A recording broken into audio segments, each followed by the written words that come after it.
Mulberry fruits మీలో చాలా మందికి తెలిసే ఉంటుంది. నాకైతే జస్ట్ 1 ఇయర్ నుండే తెలుసు ఈ ఫ్రూట్స్. అప్పుడే ఫస్ట్ టైం ట్రై చేసా. కానీ రీసెంట్గా చూస్తే ఈ ఫ్రూట్ చాలా వైరల్ అయిపోతుంది. ఇంకా మార్కెట్లో కూడా ఈజీగా అవైలబుల్గా ఉంటున్నాయి. చాలా మంది అయితే ఇంట్లోనే పెంచుకుంటున్నారు. మేము కూడా మా ఇంట్లో 2 మల్బరీ చెట్లు అయితే పెట్టాము. ఒకటి నర్సరీ నుండి తెచ్చి పెట్టాం, ఇంకోటైతే జస్ట్ చెట్టు స్టెమ్ని తీసుకొని పెట్టాము. అంతే, చాలా ఈజీగా పెరిగిపోయింది. ఇప్పుడు రోజుకి కనీసం 30 ఫ్రూట్స్ వరకు వస్తున్నాయి. నేనుంటే అయితే పక్కా డైలీ ఫ్రూట్స్ రాగానే తెంపేస్తా. ఫ్రెష్గా ట్రీ నుండి డైరెక్ట్గా తెంపి తినడం అంటే ఆ హ్యాపీనెస్ నెక్స్ట్ లెవెల్. మా ఇంటి ముందైతే చాలా ఉన్నాయి ట్రీస్. ఆల్మోస్ట్ తాటి చెట్టు అంత పెద్దగా పెరిగిపోయినాయి. నాకైతే ఎంతవరకు అందుతాయి అంతవరకు అన్నీ తెంపేసా.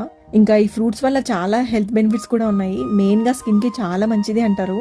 అలానే బ్లడ్ ఇంప్రూవ్ అవుతుంది అండ్ ఇమ్యూనిటీ కూడా పెరుగుతుందంట. ఇంకా కిడ్స్కి అయితే పర్ఫెక్ట్ హెల్తీ స్నాక్. ఈ ఫ్రూట్తో ఒక ఫేమస్ డెసర్ట్ చేస్తారు. మీలో ఎవరికైనా ఐడియా ఉందా? మల్బెరీ మలై అని. ఒక్కసారి తింటే చాలు, అంతే, ఇంకా ఫేవరెట్ డెసర్ట్ అయిపోవాల్సిందే. మా చిన్నోడికి కూడా ఈ ఫ్రూట్స్ చాలా ఇష్టం. సో మీకు ఎక్కడైనా ఈ మల్బెరీ చెట్టు కనిపిస్తే మిస్ అవ్వకండి. ఫ్రూట్స్తో పాటు ఒక చిన్న స్టెమ్ కూడా తీసుకొని ఇంట్లో పెట్టేసుకోండి. చాలా ఈజీగా పెరిగి మంచి టేస్టీ ఫ్రూట్స్ ఇస్తాయి. ఈ రోజైతే ఫుల్ బౌల్ నిండా వచ్చేసాయి మల్బెరీస్. ఇంకా అందరు షేర్ చేసుకొని తినేయడమే.